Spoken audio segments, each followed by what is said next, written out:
The positive role of social deviance. Introduction.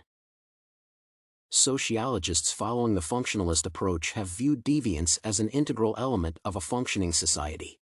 There are various theories that represent these functionalist perspectives, including the social disorganization theory, the strain theory, and the social control theory.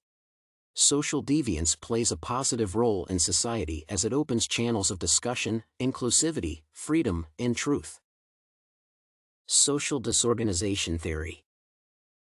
Emil Durkheim views social deviance as essential in creating a successful society as it increases conformity and clarifies norms, strengthens social bonds among those responding to the deviant, and contributes to positive social change. The social disorganization theory indicates that criminal activity occurs most likely in communities whose social ties are weak and social control lacks. Proponents of this theory utilized an ecological approach in which an ecologist assesses an organism and the environment they live in. Attention is paid to the social and cultural contexts in which people and their environment relate. This theory indicates that people who live in impoverished environments are more likely to take part in deviant behavior compared to ones from a wealthy society. When the society appreciates such a situation, it makes steps towards alleviating impoverishment to attain improved living conditions to reduce deviant and criminal behavior. Strain theory. Durkheim indicates that deviance is an integral part of a functioning society. Access to the means of attaining socially acceptable goals is an important determinant of whether an individual accepts or rebels against them. For instance, people in the U.S. are encouraged to follow the American dream of achieving financial success. If a person attends college, is awarded an MBA, and becomes a CEO earning millions, one is considered successful. Another individual with similar wealth obtained from other activities outside corporate world such as gambling and legal cannabis business may not be seen in the same light as the CEO of a company said to be successful. The latter two behaviors considered deviant have over time become to be legalized in the society with a significant proportion of the population engaging in them. Robert Merton expanded Durkheim's work to include the discrepancy between socially acceptable goals and how individuals and the means used to achieve them. Holding cultural norms on expectations can, therefore, make individuals turn to illegitimate activities to obtain wealth or any other desired end.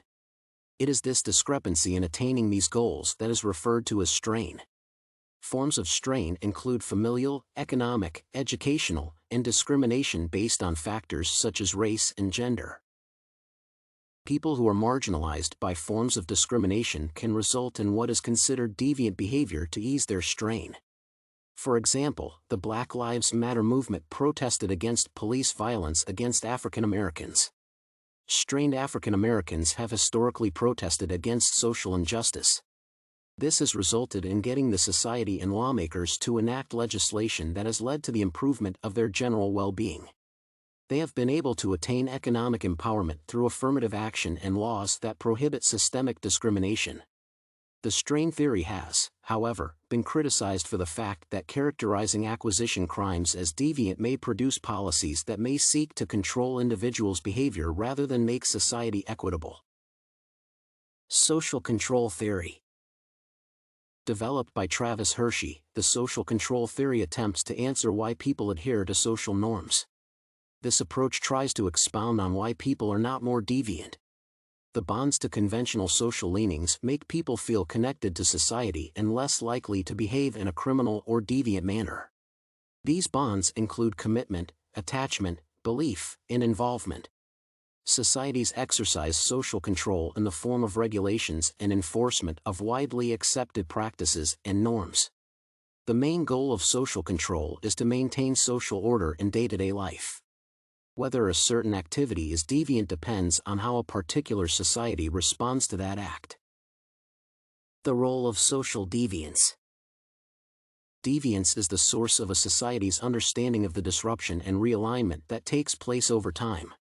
It produces norms that are acceptable to the society by creating patterns that are considered conventional or otherwise. Deviance enables a society to unite around their worldview in opposition to what is considered deviant.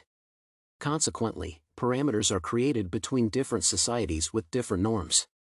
Those marked as deviant can actually create bonds of solidarity as they take pride and ownership of their discriminated or marginalized identity. Stigmatized traits, considered deviant, such can disrupt the society. With time, such stigmatized traits can become socially accepted and be incorporated into the mainstream norms. For example, half a decade ago, homosexuality was considered a deviant behavior in the Western society. Heterosexuals were considered normative and homosexuals were marked as deviant. Homosexuality has since come to be more accepted as mainstream behavior. What appeared as a fracturing issue in the society has evolved into a reinforcing social stability factor. While deviance is generally perceived as a disruption in society, it can lead to social change, help people adjust to change, promote social solidarity, and provide a way in which people can present their views to the rest of the society. Some previously considered deviant behaviors have been accepted and considered legitimate in the society. This paper has highlighted some forms of deviance including Black Lives Matter protests, homosexuality, and gambling in different theoretical illustrations to show the role they play within the society.